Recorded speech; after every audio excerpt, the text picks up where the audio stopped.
সান্ডা নামটা শুনলেই অনেকের মনে ভয় বা কৌতূহল জাগে। দেখতে কিছুটা ভয়ঙ্কর হলেও এই প্রাণী প্রকৃতির এক বিস্ময়কর সৃষ্টি। চলুন জেনে নিই সান্ডা সম্পর্কে কিছু অজানা তথ্য। সান্ডা এক ধরনের প্রাণী যার বৈজ্ঞানিক নাম ইউরোম্যাস্টিক্স, তবে অনেকে একে ধুন্ধুল নামেও ডাকে। এটি প্রধানত মধ্যপ্রাচ্য, দক্ষিণ এশিয়া এবং উত্তর আফ্রিকার শুষ্ক ও বালুময় অঞ্চলে বসবাস করে। এর সবচেয়ে উল্লেখযোগ্য দিক হল লেজ, যা মোটা ও কাঁটাওয়ালা। এই লেজ আত্মরক্ষার জন্য খুবই কার্যকর।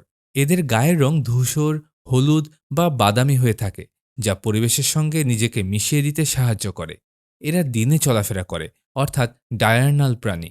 সান্ডা মূলত নিরামিষভোজী, গাছের পাতা, ছোট গুল্ম, ফলমূল ইত্যাদি খায়। তবে কখনো কখনো ছোট পোকামাকড়ও খেতে দেখা যায়।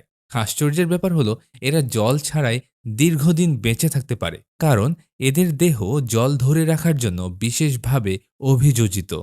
এই সান্ডাগুলো সাধারণত নিরীহ প্রকৃতির, দিনে সক্রিয় থাকে এবং রোদ পোহানো এদের সবচেয়ে পছন্দের কাজ। শিকারী বা শত্রু দেখলে সান্ডা তার লেজ ঘুরিয়ে আঘাত করতে পারে, সেই সঙ্গে মাটি খুঁড়ে গর্তে লুকিয়ে পড়ে। সৌদি আরবে শেখদের প্রিয় খাবার হয়ে উঠছে এই সান্ডা। অনেক অঞ্চলে সান্ডাকে নিয়ে নানা কুসংস্কার প্রচলিত রয়েছে। কেউ কেউ মনে করে সান্ডার তেল বা মাংস বিভিন্ন রোগের উপকারে লাগে, যদিও এর কোনো বৈজ্ঞানিক ভিত্তি নেই। সান্ডা মরুভূমির ইকোসিস্টেমে ভারসাম্য রক্ষা করতে সহায়তা করে। এটি মাটিতে গর্ত করে, যা অন্য প্রাণীর আশ্রয়স্থল হতে পারে।